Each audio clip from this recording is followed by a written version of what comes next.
dust storm, man. Nobody calls Han Solo a bitch. Bring him on. I prefer a straight fight to all this sneaking around. I don't know where you get your delusions, laser brain. Oh, come on, bro. It's the wars. All right, so we're in the middle of what is the modern 10-month award season, and it seems The Mandalorian is ready to kick ass again this year. This is The Wars and More.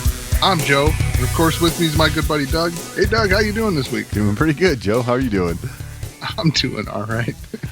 This sounds like The Mandalorian's doing all right too. Yeah. Yeah, I mean, it seems that way. On another note, is it always award season now? It's always award season. It's like the NASCAR season, right? They just take 2 months off and then it starts again. Yeah, it's something like that. I mean, yeah, it's there's always a different awards show coming up. It's like, oh, I thought we just had that. Nope, that was the other one. Okay, got it. Yeah. Yeah, so it just seems like, man, there's always an award show now. Yeah, for sure. Now, granted, the Emmys, like the primetime Emmys, that's one of the big ones. But right. I'm not disputing this one. Like, it's one of the long running shows, right? Yeah, for sure. Big. Yes. Whereas, but it seems like every week it's like, the golden something or the silver something or the new something. Yes. Yeah. It's the Blue Pancake Awards.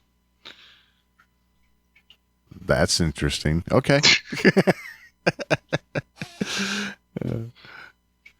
I like that. I was like, just say something outlandish. It's pretty good. I'm gonna Google it, see if it exists. Oh God. It might. You never know. I guess that's the point we're trying to make, huh? All right. The Mandalorian, though. Yes. The Emmys. This is one of the big ones, the notables, right? Right. They racked them up this year in the nomination area there. 24. Yeah. 24 Emmy nominations. It's a lot. That's a lot. It's The most. It's probably the most of Star Wars properties ever gotten. Oh, I'm sure. Well, especially since Star Wars and Emmys. TV is not exactly long running, but exactly. Now, but it's probably more than. Go ahead. I was just going to say, it is tied for the top nominations this year. I forget the name of the other show. Because, that sort of thing. Oh, it's called The Crown. Yeah, they both tied for 24 nominations. You know what's crazy about The Crown? Have you watched it? No. Okay. This show is supposedly really fantastic. Yeah. I know 0 people that watch it. Right. See? It's mind-boggling. I know 0 people that watch the show. This is the other thing about these award shows. It's like industry people, they seem to like to pat themselves on the back a little bit. So it's like, they felt they had a good product, I'm sure. Now, The Mandalorian is a good product. So just putting that out there. Yeah, when your union has an award show, yeah, you like patting yourself on the back. Exactly. Yeah. I don't know. So, I mean, that was shocking when you said that. Like, what? They like to pat themselves on the back. What? Hey, that's just one of those things. You mean there's gambling going on here? Yes. Yes, there is. Anyway. Yeah. Yeah, 24 nominations. Let's roll through them. Let's see what we think of some of these. Yeah, okay. Because I did mention, it's 10-month award season.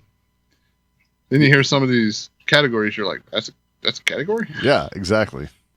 So, the notable ones, right? Outstanding drama series, outstanding supporting actor in a drama series, outstanding guest actor in a drama series, outstanding directing for a drama series, Outstanding writing for a drama series. These are all no-brainers, right? Yeah, valid. Yeah. You know, outstanding production design for a narrative period or fantasy program. Okay. Outstanding casting for a drama series. 2 different episodes were nominated for outstanding cinematography for a single camera series. Oh, and one's half hour, one's 1 hour. That's strange. Okay. Well, Okay. okay. I guess the Mandalorian could fit into both categories because, being on a streaming service, it did not have that half hour or hour time slot, so the length of the shows could vary. And they did very much vary. Yes. You had some shows that were 28 minutes and you had others that were 48 minutes. Exactly. So they did not stick to any time constraints. They told the story they wanted to tell, and if it took half an hour, cool. If it took longer, okay. Right, which I kind of like that. That was good. No, that's good because you don't constrain yourself to a time slot and you don't have to rush for something. Right. If it takes you a little bit longer to tell that story, then you just do it. That's an awesome constraint to ditch, right? Absolutely.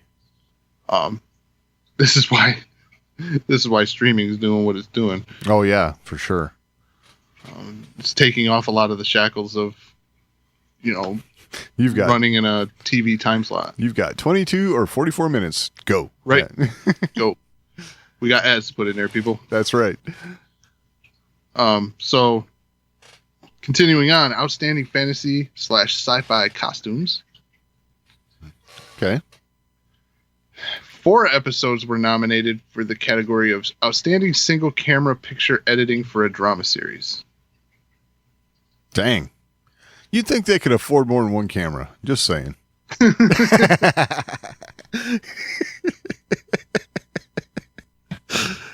I'm sorry. They might not have been able to with that rig they built. Right. Yeah, the volume. Yeah. It's like, okay, we built this cool thing, but guys, we need a camera. Exactly. And there's only enough money in the budget for one. For one, yeah.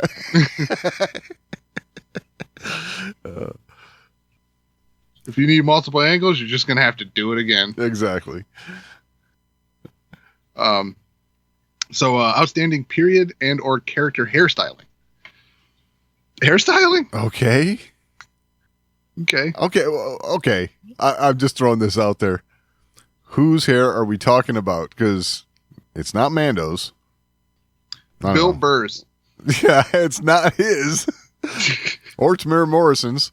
Okay. Fennec Shan. Okay, maybe.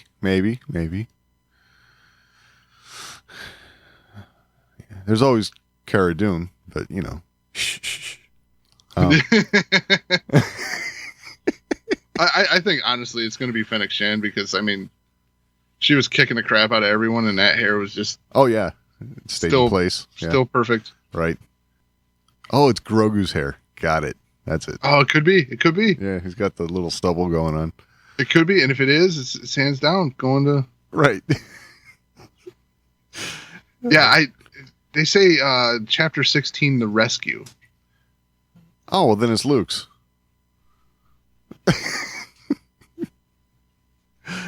I'm sorry. Wow, they would really, that really wouldn't fly. Like digital hair. I know. Oof. Okay, continuing. Outstanding prosthetic makeup. Okay, makes sense. Okay, that makes sense. It's a outstanding music composition for a series. Well earned. Naturally, yeah. That should be a slam dunk in my opinion. Absolutely. Outstanding sound editing. Again. So 1 hour comedy or drama series. Outstanding sound mixing. Another one. Yep, for sure. Outstanding special visual effects. So. Yep. Outstanding stunt coordination and outstanding stunt performance. Nice. So I'll tell you what, the one that's nominated here for outstanding stunt performance is chapter 16, The Rescue. Uh-huh. I'm assuming it's going to be when, Cara Dune and Fennec Shand and Bo-Katan. Bo-Katan. Yep. When they go in there and just literally kick the crap out of everyone. Yeah, that's probably a good bet. That was a fantastic sequence. Yep. Absolutely. So I guess the only one I had to make fun of was hairstyling. Hey, really, when you look at all these awards, The Mandalorian makes sense to be the winner of any one of them, or all of them. But some of them, sometimes it does seem like, okay, I think you're just making up awards now because you want to, we got a minute to fill for the awards show, so we need an award for it, kind of thing. Right. But really, when you go down the list, it's almost like, Mandalorian could win any of these. Yes. Absolutely. So, I don't know. Cool. This we'll see. Because watching award shows is something I used to do a lot, but as of late, it's been kind of taxing to do so. So, I think having a show to root for like this, maybe they can draw me in. We'll see. Right. I can promise you this. You're not watching. I will get up in the morning and look for the list of who won what. Yep. That I could do for sure. Because I really don't like watching these award shows. Yeah. So, yeah, just not my thing. Understandable. All right, let's move on here. Let's move on. Yeah. So, Disney Gallery. Right. Something I thought we were going to see a lot more of. Me too. Than we have. I think everybody was hoping for this. After we got this for we got a whole season of it basically for season 1 of The Mandalorian. We were thinking, awesome, this is going to be like, extra stuff for us. Season 2 here. Mm-hmm. Nope. No. Yeah. But they are doing one for the season 2 finale. Yes. And let's be honest, this is what we all wanted to see when it comes to season 2. How did they do this? How did they bring Luke Skywalker in his prime back to the screen? Yes. This is definitely going to answer some questions. Yeah, absolutely. Well, maybe. Well, maybe. Yeah, exactly. Maybe. They might not tell us jack. It might just be a bunch of people gushing over how crazy it was that Luke Skywalker was in it. Hey, I think we've done this a few times. So who could blame them? But as I understand it, Mark Hamill will have an interview in this, talking about his role and how he contributed, and I'm sure they'll have some of the technical aspects that they go over as to how they made it happen. So, it's definitely going to be on my radar to see for sure. Yeah, and don't have to wait all that long, but really longer than I expected. Yeah. When I saw it announced, I was like, oh, cool. Didn't think I was going to be waiting till August 25th to see it. Right. But at the same time, it's not that far off. It's going to put it right in the wheelhouse of where we're going to be getting ready for the Book of Boba Fett. Yep. Well, it'll be just before Visions. So. Yep. So. Sounds like this is going to be the little bit that ties us over between the Bad Batch and Visions. So, we'll get this and then Visions and then, We'll have a little bit of a wait, I think, between Visions and Book of Boba Fett, but Yeah, I still haven't seen any clarification on how Visions is being released. Yeah, I'm not sure either. I've heard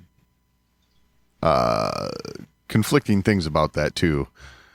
I've seen a lot of people that are leaning towards it's going to be all at once, right, and because they're going to be rather short. Right, that's what I've been hearing too. So that's a possibility. I've seen things where it's like, oh, it's going to be like half now and half later. Right. So and I'm like, well, if they're that short, that's dumb. Exactly. Put them all out there. Yeah. So I don't know. We'll see. We'll see. Right. Like we will see. Oh, wow. Moving right along here. Moving right along. All right. So sticking with Disney Plus stuff, because I mean, this is all there is to talk about. I was going to say, this is pretty much our medium, or where we intake all the Star Wars now. Yeah. I mean, it's the same with, watching anything anymore. It's this streaming service or that streaming service. Exactly. Wild. I mean, I know the pandemic had a lot to do with that, but I don't see this going away. I don't either. I think the pandemic accelerated it. It's been very successful. Yes. What I can tell. But Disney Plus will be releasing a series called Behind the Attraction. Okay. And this is a series taking you behind the scenes on Disney's most popular rides and attractions around the world. Ah, nice. So, those of us who do like to go and enjoy the theme parks every now and then, and haven't had the opportunity to, this will be something where we can kind of get to see a little bit of these and how they work, huh? Yeah, I mean, I was a little confused by this trailer. Right. I don't know if this is going to be like an inner workings thing or a history thing. I got a feeling it might be a little bit of all of the above, right? You might get to see a little, some snippets here and there of the attraction itself, and then the history of some attractions, and then like the technology used in some as well, is the way it looked to me.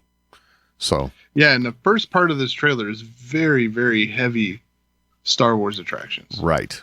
So Rise of the Resistance. Right. This is the main reason we're bringing this up, because I'm sure we're going to get some Star Wars action in on these attractions. Yeah. Oh, I think we're going to get tons. Yeah. Also. Well, they've got a heavy investment into Star Wars in the theme parks right now. They are going to try and promote the crap out of it. That's for sure. Right. And this is a good series for them. And I'm surprised, in all honesty, once I saw this, I'm surprised they didn't do this early on in Disney Plus. You know what this reminds me of? I from when I was a kid, Sunday nights used to be like, what is it? The Wonderful World of Disney, right? And sometimes they would have this sort of thing where they would highlight a something to do with the theme park or something like that, and they would talk about when certain things were made and how they did it, and for its time it was revolutionary, and all that kind of stuff, pertaining to attractions at the theme parks. And I got to be honest, I think this is actually a good idea, because this is something that, watching those when I was a kid made me want to go to the theme park, Right. And they're very interesting, because there's always some really cool stories that go along with these attractions. Absolutely. Either it opened and it just was a disaster at the start and it ended up being a huge success, or, right. Like those kinds of stories are really interesting. They talk about like everything that went wrong, right? Yes. Yeah. Opening day, this doesn't work. That doesn't work. Yeah. You have to delay extra 2 hours before people can actually get in, whatever it is. There was a little teaser there in kind of talking about stuff like that with It's a Small World in the trailer. Oh, they were right. saying that they were going to have them all singing their different national anthems. Yep. And then when you were in there, it was just noise. Yeah. Because everything was conflicting with each other. Like, so you probably had 2 seconds in each portion where you could actually hear that national anthem. Yeah. And then you're back into jumble of noise. And then 2 seconds, and then jumble of noise, and then 2 seconds. I will say this. That episode, I might watch muted with the closed captioning subtitles. On. Yeah, yes. Because that's one thing that'll get drill into your head, that song. Oh man, that is a piercing ride, man. It is. there should at the be same warnings. time, it's neat. Uh-huh. And if you've never done it, you should totally do it. But man, Right. when you're falling asleep that night after visiting Magic Kingdom and riding It's a Small World, that's all you hear. Exactly. Trying to fall asleep. It's Yes. just in your head. And you're not happy about it. Yeah, that's the point, I think, is that, yes, yeah, you don't want that to be the case, for sure. It is something everyone should do once, though. Oh, and you know what? There's tons of people that love that ride. Yeah. Absolutely adore it. I don't understand it. Yeah, what's wrong with them? I'm glad I did it. I'll say that. Yep, me too. I'm Me glad too. I did it. Yep. But damn. Yes. I mean, I probably got 2.5 hours of sleep that night. Yeah. You know, you wake up to a nightmare getting attacked by all the little animatronics, and It's a Small World. Like, it's nightmarish, man. It's crazy. It can be, yes. 'Cause it's all you were thinking about when you finally fell asleep. Oh, man. And you can't force yourself to think about something else either, because it is drilled into your brain. That's for sure. Yeah, and for the next 6 months, Yes. every time you run into someone and they're like, "Huh, small world," it's like, I hate you. Yes. Yeah. Yeah. And they don't understand why. Yep, seems totally unwarranted, but they just don't understand. Right. Anywho, yeah, it looks like a ton of fun and something long overdue, in my opinion, for Disney Plus. This is the kind of thing I did expect to see a lot more of. Yeah. This is the kind of thing that they can put together and, it will get kids to nag their parents to go to the theme parks. And, as a corporation, that's what Disney wants. So. Oh yeah. Give us your money. Exactly. Again. Yes. Hey, it's what they're there for, man. And they don't keep expanding them because it's not working either. Right. Yes. It works. Yeah, Disney does crack me up because it's like, oh, we just bought something for $4 billion. What are we going to do? We're going to build a theme park. Yeah. Yes. Which means we're going to spend more money. Yes. Yep. Have something to add to the conversation? Or you just want to let us know how we're doing? Email us, show@thewarsandmore.com. That's the best place to get in on the action. But if social media is a little more to your liking, @TheWarsandMore on Twitter is always a good place to interact with us.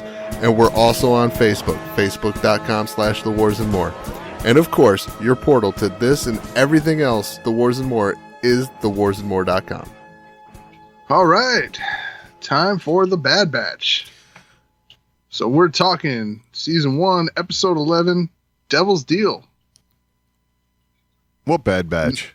I was just gonna say Wait, this was Rebels, right? I mean, it's the Bad Batch, kinda. Clone Wars? But- I'm confused. It's Rebels flashback. Yeah. Okay. Sorry. Just had to I'll throw say it. that the first half of this episode, I was like, "What the hell's going on? What are we doing here?" Exactly. I mean, I'm not mad because this is cool, Right. but I thought I was watching the Bad Batch. There are no Bad Batches to be found anywhere. That's Yeah, not until what? right before the climax of it. Yeah, exactly. And they're not involved in the climax of the episode. Like, right. no, it was really different. Cool. Which, in one respect, I kind of like. Yeah. Because I kind of like when I get a curveball, right? Yeah, absolutely. Absolutely. Like, no way in the world did I see that coming. And I love the character of Hera Syndulla. Right. So to get some Hera backstory was really cool. To get some Cham Syndulla backstory, really odd to see him not bloodthirsty. Yeah. See. Yeah. Exactly. Now,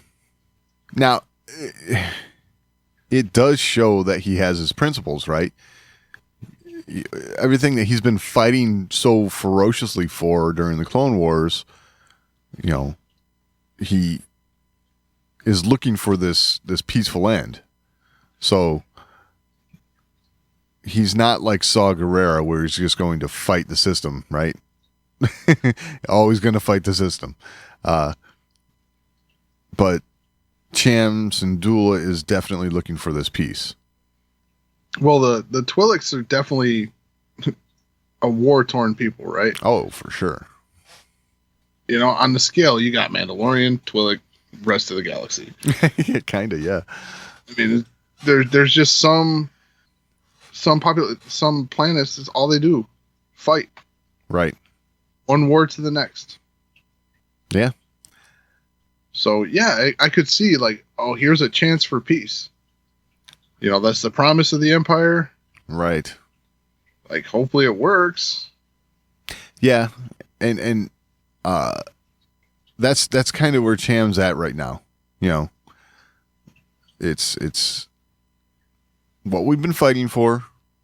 Hopefully it works. And it's what's his name? Gobi, something like that. Yeah. He's the one who's actually saying, yeah, but there's something not right, you know. So Oh, I mean, Cham was definitely allowing himself to be blinded to it. yes. You know, there's no doubt about it. You know, when it's a refinery or mining outpost or whatever, Yeah. and they don't want you to see it, it's a restricted area. Why is it restricted? What are you mining? What are you doing? They actually said what they were mining when they were given when Rampart was giving Cham and his wife there the tour. Mm-hmm. He said they were mining dunium. So, you know, I got to look it up. So Wikipedia says dunium is a heavy metal used primarily for the construction of starships. So it's like, okay. Gonna need them Star Destroyers. Mm-hmm. And right away, what you see here is, you know, if you're not so close to the, you know, the political machinations that are going on here, like Cham is, if you're, you know, one step or two away from all that, you're just kind of observing what's going on. What you see is an occupying army coming in, and they're exploiting your planet for the resources. It's kind of like, okay, this is not the way we really want it to go. So yeah, and the politician you're listening to is Orn Free Taa. yeah, exactly. One of the most Like, unscrupulous politicians in Star Wars. Yeah, like, you buy anything this guy says? Exactly. Come on now. And you know, Cham basically tells him so. You know, once everything's falling apart. Yeah, but I mean, just him being on board would have been like, whoa, this probably isn't right. Yeah, true. Good point. Wait, that guy's for it? Yeah. Screw this. All right, so Crosshair in this episode. Yeah. His armor. Yeah. So are they going somewhere with it? Like the black armor with the green visor? And I'm not sure. like, is this the start of Death Troopers, or is this the start of Shock Troopers, or? Oh, that I don't know. One thing that I took note of was, I don't know how long this has been since, he got blasted in the face with an ion engine, but he looks pretty good for having had that just happen. Nice. Huh? Oh, he cleaned up pretty nice. Yeah. Must have spent a couple nights in the back to tank, but he does have some scarring on his head there, but yeah. So at least we know it's not a jump back, right? Like we ain't going Clone War style here, right? But be curious to see if that had any kind of effect on his inhibitor chip. Just wondering out loud. So far, it doesn't seem to have. Doesn't seem to. And speaking of inhibitor chips, we got to bring up Hauser, right? Mm-hmm. Because this is a clone trooper who, throughout this episode, he's thinking a little extra hard about what he's seeing going on. Yeah. It's brilliant the way they can animate that, and the voice acting D. Bradley Baker does with it, and just the inflections and all. He's doing what he is supposed to do as a soldier, but he's like kind of like, wow, questioning, internally. It's just a girl. Right. Yes. Just a child. Yeah. Hare's just a child. Absolutely. And the other person taking note of that is Rampart. So this is very, I don't want to say it's very subtle, because there's not all that much that's very subtle in Star Wars, but it's subtle enough to where you might miss it. But, it's all leading to something, right? And oh yeah, I think we might end up seeing some sort of conflict between clone troopers and conscripted soldiers in the future. This might be a thing, which would be very cool to see. Yeah, it's almost like it's almost like the inhibitor chips are running Vista. Yeah. So it's breaking down. Yes, exactly. Running Vista.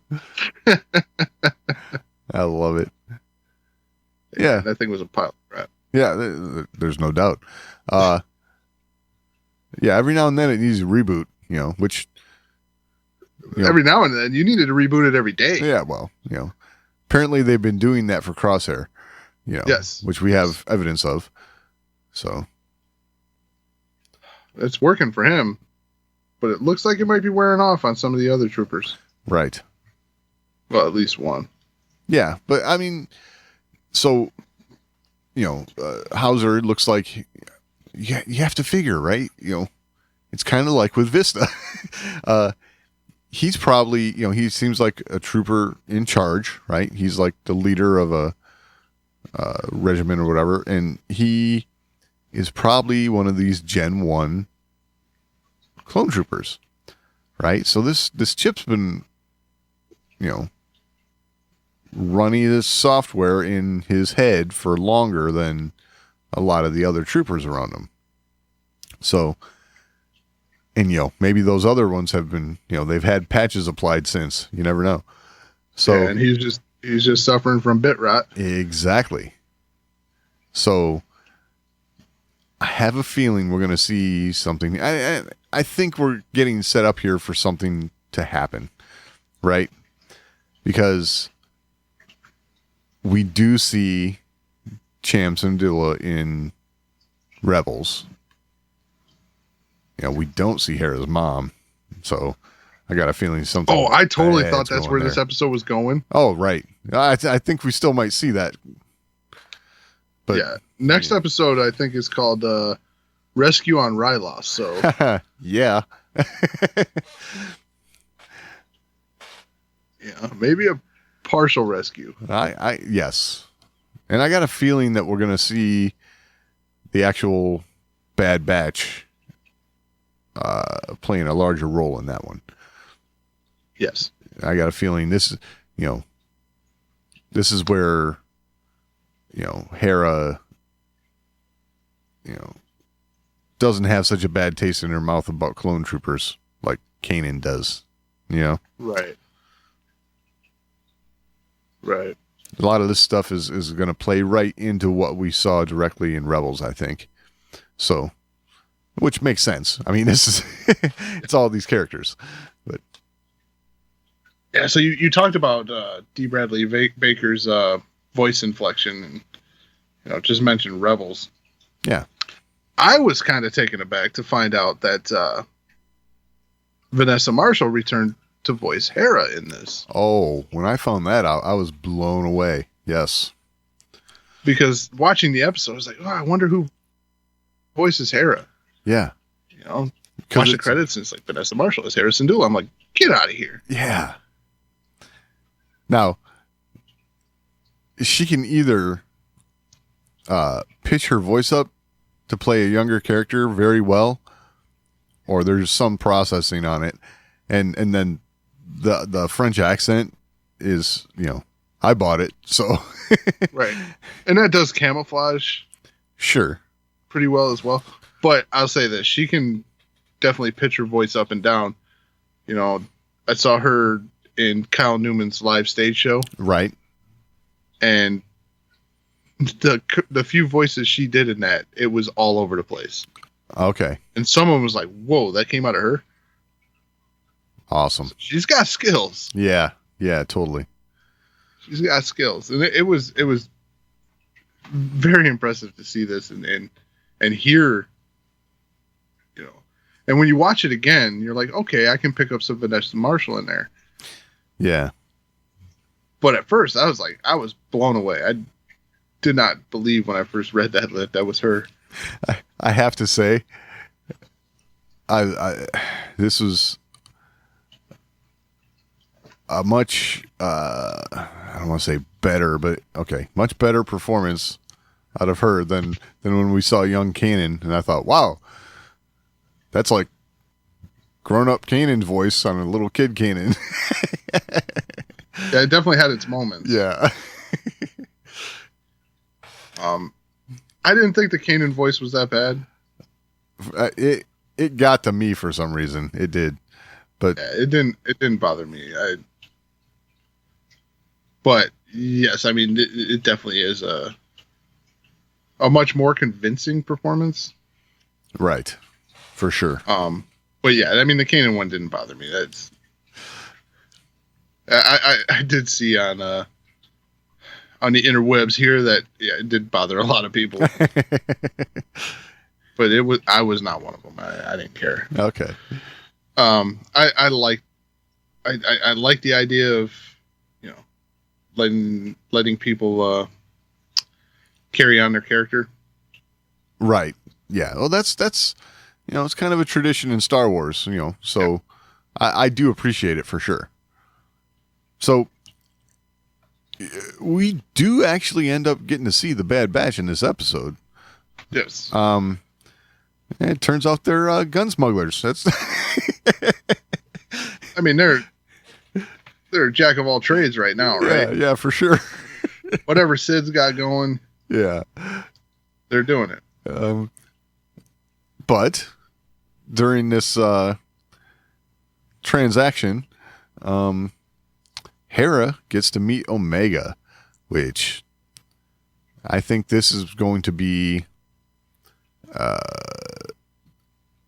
the catalyst for the rescue next episode, and possibly something in the future. I'm guessing this is setting us up for something coming up. I'm not sure what, but we'll have to see.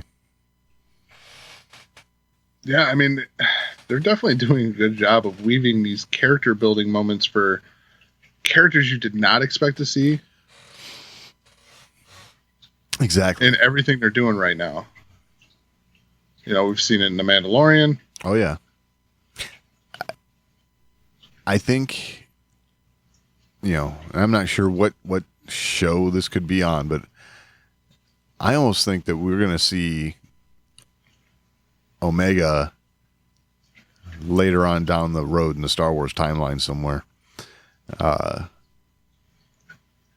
You know, as well as Hera. I'm thinking, you know, we know for sure, you know, the ghost anyway makes it all the way to Rise of Skywalker. So Yeah, we know the ship doesn't. Didn't someone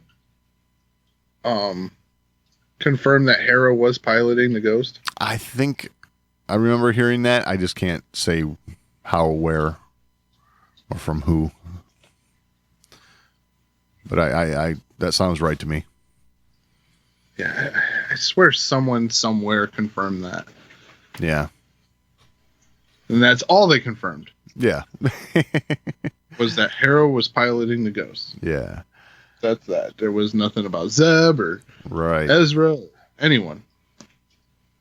So, And it's funny because we're seeing a lot of this. You know, when it comes to Hera, she's, you know, she loves flying, and she's had this desire to fly ever since she was young, and we're seeing that in this episode.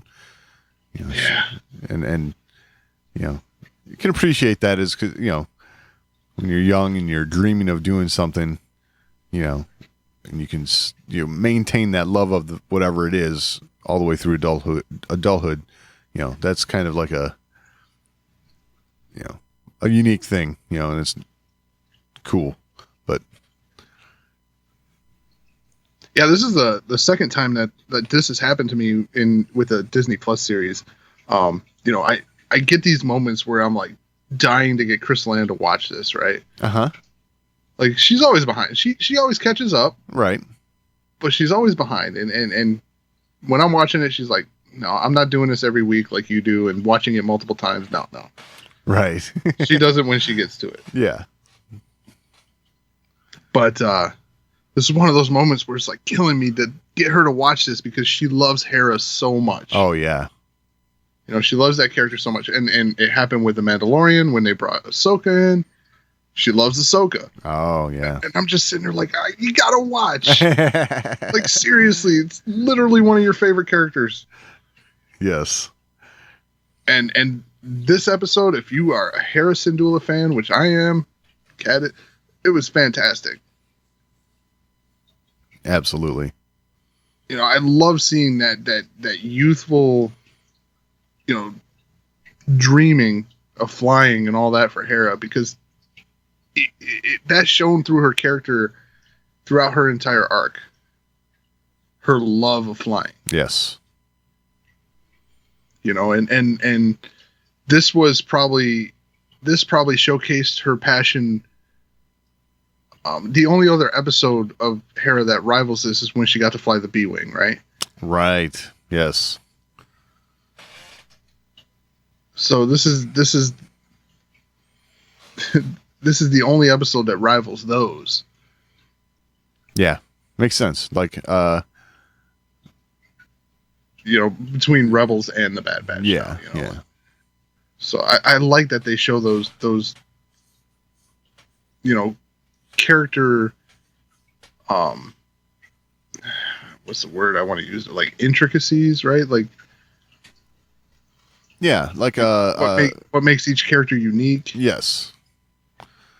Yeah. Flying is definitely something that's ingrained in Hera. She loves it. Yeah. Yeah. I love seeing those moments. You get to see who someone really is. Right. That's what I'm going with. Yeah, for sure. You know, the fiber of their being. Totally.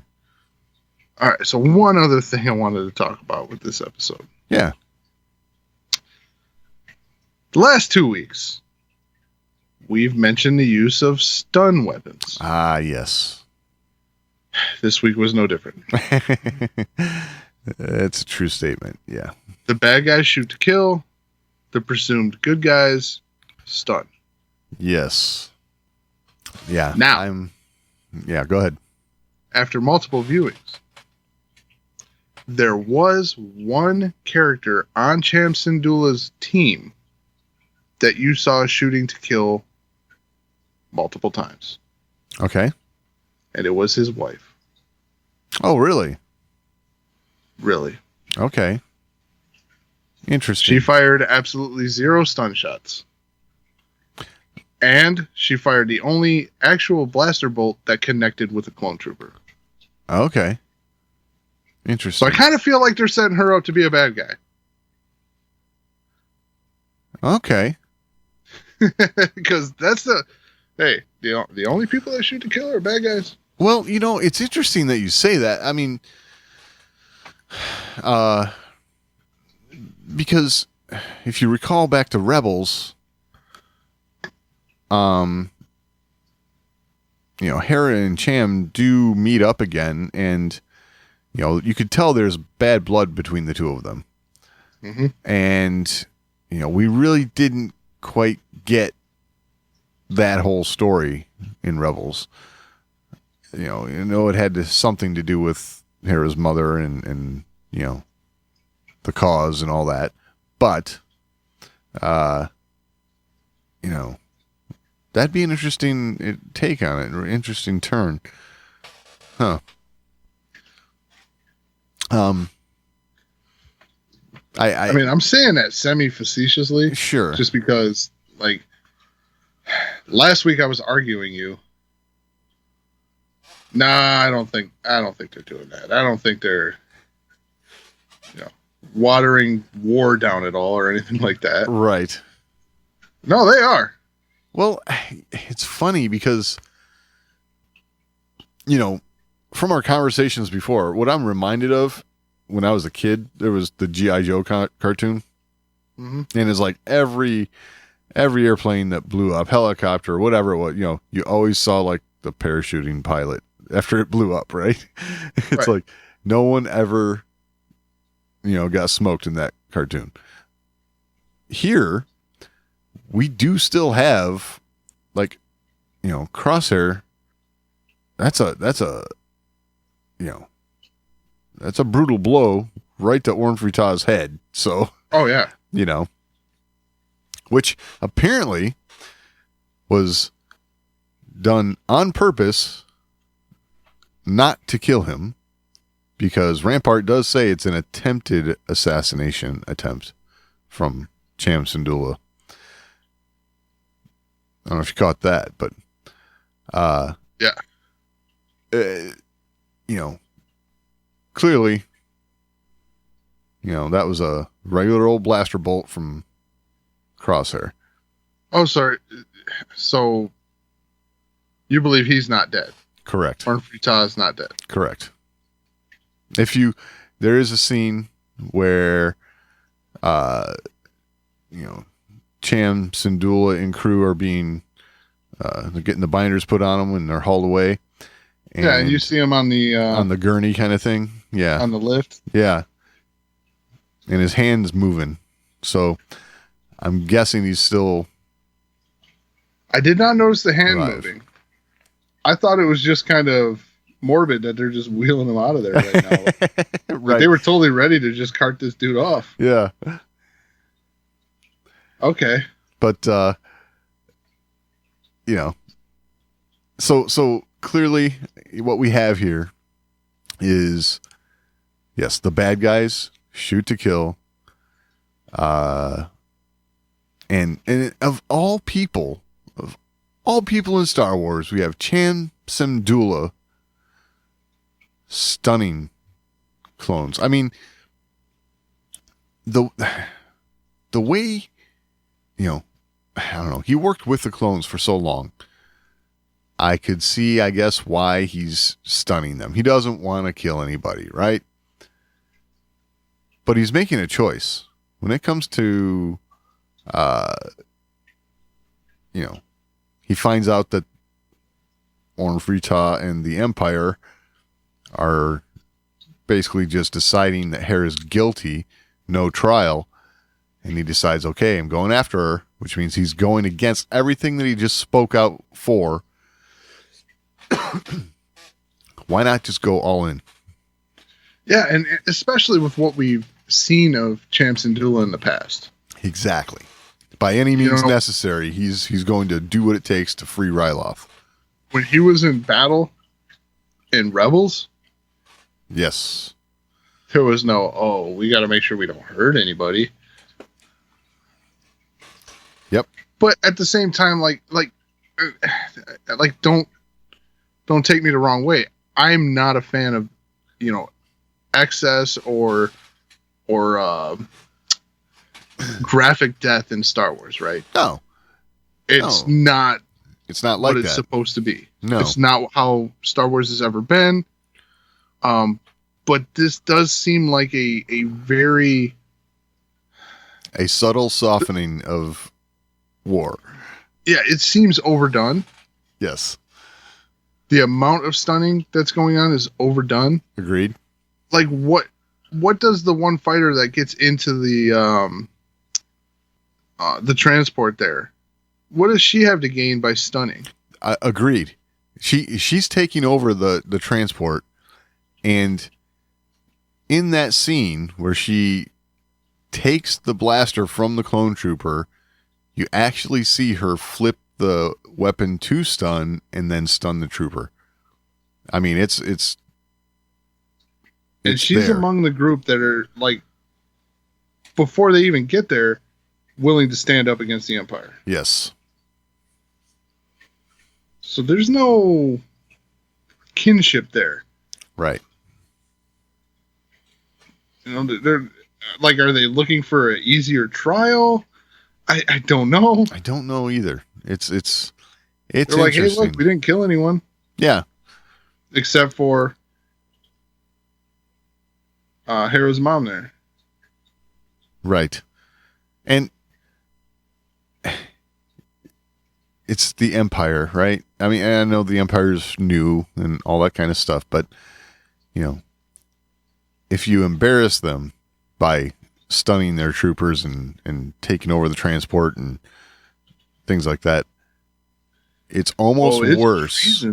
It's almost worse than if you'd have just blown them up. Yes. Created a body count. Yeah. Because I should have hit the desk, right? Right. But I don't know. There is something to this. I don't know if it's a corporate decision or if it's maybe it's going to play out in the story somewhere. The thing that gets me still is that no one has said it. Right? The Bad Batch hasn't said we're not going to kill our brothers. Cham Syndulla has not said they'll go easier on us if we just stun them, if there's no killing. Nothing like that. Right. They're just doing it. So it'll be interesting to see if this plays out in the story or if this is just what we're going to see moving forward in this show. Yeah, I mean, I noticed that it was a trending thing, 3 weeks ago, right? Yeah. And then last week's episode was like, whoa, what? Yeah, exactly. Like, this was the heat of battle, right? Like, exactly. Well, you know what? I got a feeling we're going to see a lot of action next week. And, the rescue on Ryloth, again, we'll see if what the Bad Batch is doing. Yeah, and maybe we'll come to find out that this was just so there's not excess. It's possible. So, yeah, it's just one of those things I can't quite put my finger on, why it is the way it is. But it's interesting. It is interesting. I don't know if it's good or bad. Yeah. Like I said, I'm not a fan of, graphic or excess or anything like that because it's fantasy, right? Star Wars is for kids. It is. It's also its primary focus is that that childhood imagination. That's what they stoke in us as adults. Right. But at the same time, it is war. Right. Half of the title says war. Yes, exactly. Yeah. And it's never been graphic. Nope. Which is the beauty of it, because you can still have the war and the costs of war, but it doesn't have to be graphic. Right. We're not looking for Saving Private Ryan here. We're just pointing out that something has changed. Yes. Yes, and it's a tonal change that I don't think was necessary because I don't ever feel like it was ever, they didn't show that they were dead. Right. For all we know, 90% of those stormtroopers lived, right? Like, Exactly. you just see them get hit with a blaster bolt and go down. Yep. You're not seeing death. You're not seeing, the last breaths of air of anybody or anything like that. It was already toned down to begin with. Absolutely. And for the better, in my opinion. I mean, we don't need to see all that. No. And now, granted, this episode we did get to see, a headshot. Okay.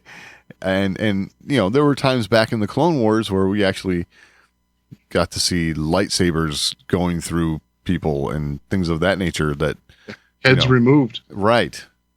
So, I mean, Ahsoka decapitated 4 people with one stroke. yes, things like that did happen. Now, Bitchin' scene, by the way. it was. And it wasn't graphic. No, it wasn't graphic. They were helmeted heads. Yes. But, if this is a decision that's made to try and make this more palatable for I don't know, younger audiences or something like that, I don't think that's necessary either, because Star Wars has never tried to, for lack of a better term, talk down to its audience, right? It assumes the audience is, young as it may be, mature enough to understand that this is a fantasy program, and in the end, it's telling a story, right? So, Like I said, I'm not even rooting for death. You don't even have to.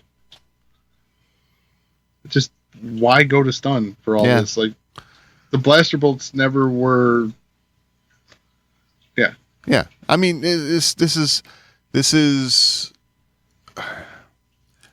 I'm not. I don't want to come across as like I'm demanding something, but an explanation as to why this is going on, whether it be in the show or if Dave came out and did an interview and said, "Hey, this is why we're doing it this way." I'd be curious to, get some sort of info on that. So, Agreed. And it's just so obviously like one group versus the other, right? The bad guys are using straight up blaster bolts. yep, The presumed good guys, not so much. right. So it's funny, I keep saying the presumed good guys. I know, because who you think are the good guys in Star Wars don't always necessarily end up being the good guys. So, Well, I mean, and really, I keep saying the presumed good guys is because we're talking about Cham Syndulla here, right, who was almost a quasi-villain in Rebels. right, He finished out a good guy, kind of redeemed himself, but for a moment, he was almost as bad as the Empire, right? yeah, exactly, yeah. That's what I mean about that character. Is he's always the we're gonna free Ryloth by any means necessary. He's that guy. So, yeah. Which is why how he acted in this episode was quite the departure from what we knew of Cham Syndulla. So, Although, maybe that could be part of Hera's anger with him, is because that by any means necessary aspect of him may not be the history of his character. Maybe what he's doing now was a little more him prior to the Empire. well, we did get to see him kind of be, brutal, not brutal, but he was determined, we'll say, in the Clone Wars as well. Yeah. But he was fighting droids. Yeah. Yeah, true.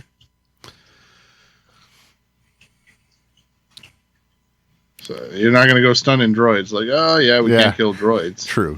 Good point. Dude. Who knows? Maybe we'll get an explanation next week.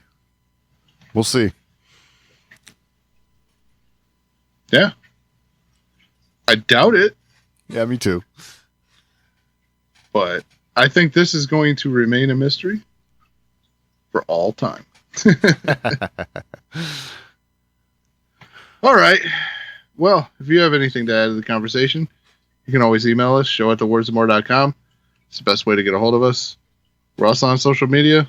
We're at The Wars and More on Twitter, facebook.com/thewarsandmore. Find all that and all the ways to find the show over at thewarsandmore.com. Any final thoughts this week, Doug? No, I think that about covers it. All right. We will talk next week.